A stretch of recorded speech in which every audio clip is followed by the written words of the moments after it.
رب کا بندہ پردہ پوشی کرنے والا ہوتا ہے، فقیر وہ ہوتا ہے جو پردہ پوشی کرے۔ میں آپ کو بتاؤں، نجات کے لیے یہ سیاستہ کی حدیث ہے، ابن ماجہ میں موجود ہے، یہ نجات کے لیے اتنا بڑا سرمایہ ہے اور آسان نسخہ ہے کہ اخروی طور پر کامیابی، یعنی گناہ اور غلطیوں کے باوجود اللہ درگزر کر دے، کامیابی ہو جائے۔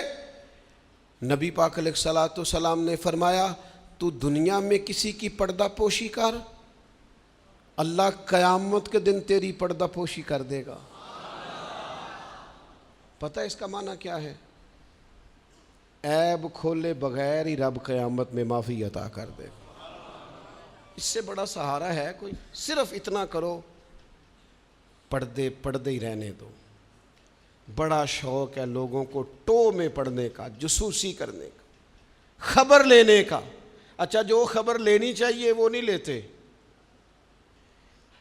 محلے میں کس کی حرکتیں غلط ہیں وہ سب کو پتہ ہے، لیکن بھوکا کون کون ہے، بل کس کا آیا ہے اور پریشان ہے یہ نہیں پتہ، کس کے بچے کی اسکول کی فیس نہیں گئی یہ نہیں پتہ، باقی غلط کون کون ہے معاذ اللہ سارا پتہ رکھتے۔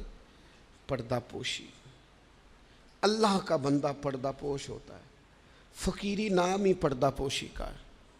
تیرے پاس لاکھوں کے راز ہوں لیکن تو نے سینے میں چھپائے ہوئے۔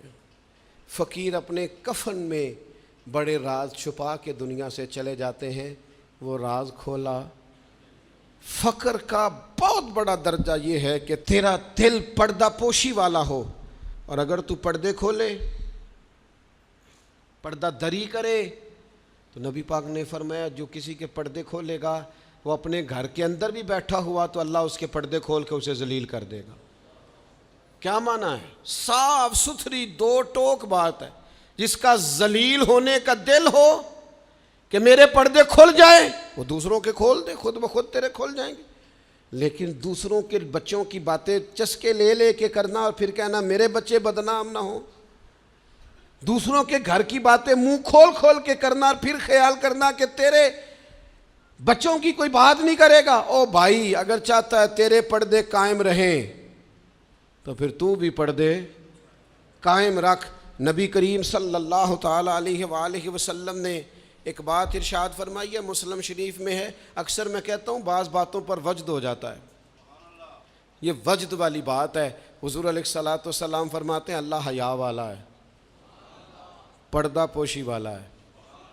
اللہ حیا اور پردہ پوشی کو پسند فرماتا ہے۔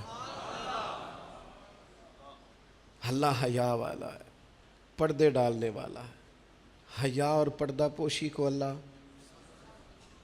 جو رب کا پسندیدہ بننا چاہے، ایک تو حیا کرے اور دوسرا پردے ڈالے، اس کا بھی عیب چھپائے، اس کا بھی عیب چھپائے، اس کے بھی عیب چھپائے۔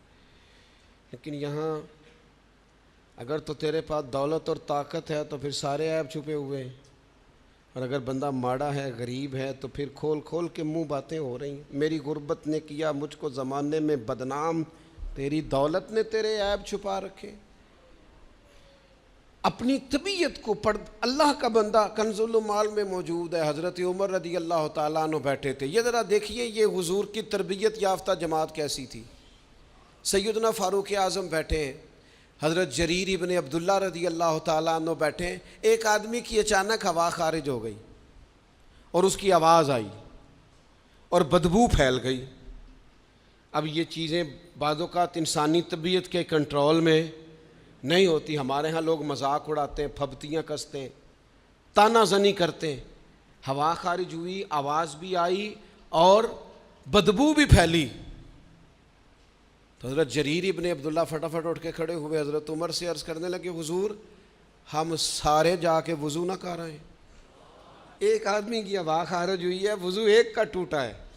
حضرت جریر فٹافٹ اٹھ گئے کہ کہیں کسی ایک کی طرف لوگوں کا اشارہ نہ ہو جائے، وہ بندہ شرمندہ ہوگا، پردہ کھلے گا۔ یہ تربیت ہے رسول اللہ کے صحابہ کی۔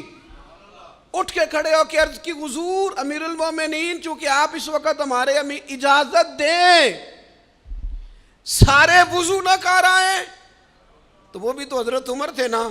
فرمانے لگے تو اسلام قبول کرنے سے پہلے بھی سردار تھا قبیلے کا جریر، تو آج بھی سردار ہی ہے۔